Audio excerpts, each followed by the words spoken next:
दोनों चीज़ों में कुछ हकायक हैं और कुछ अफसाना निगारी।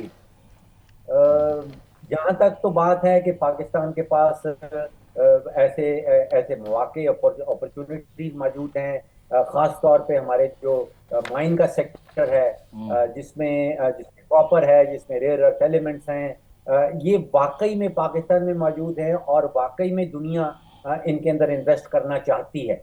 अब अगर हम वो एमओयू जो साइन करते हैं माइनिंग के सेक्टर में, उसको कैश में या उसको नौकरी की शक्ल में तब्दील नहीं कर पाते, तो वो पाकिस्तान की गलती है। उसमें जो फ्लॉज हैं वो हमारे ऊपर हैं, जो डेबिट है वो हमारे सर पे आता है, वो बैरूनी सरमायाकारों के ऊपर नहीं आता। जहाँ तक आप कह रहे हैं कि शायद जो एम्प्लॉयमेंट की फिगर्स हैं, यकीन जानिए एम्प्लॉयमेंट की फिगर्स पाकिस्तान के अंदर जो है वो क्रेडिबल फिगर्स कहीं से नहीं मिल पाती।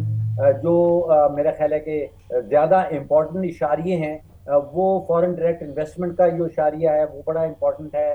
जो पाकिस्तान में नेट बिजली बनाई जाती है वो बड़ा इम्पोर्टेंट है कि वाकई आपकी मईशत जो है वो ऊपर जा रही है या नीचे जा रही है। क्योंकि बिजली के बगैर मईशत चलती नहीं, और अगर बिजली की खपत ज्यादा हो रही है, अगर मुल्क में बिजली ज्यादा बनाई जा रही है, तो फिर यकीनी तौर पर इकॉनमी जो है वो बेहतर हो रही है। और अगर बिजली कम पैदा की जा रही है तो उसका मतलब कि इकॉनमी का सिम जो है वो नीचे।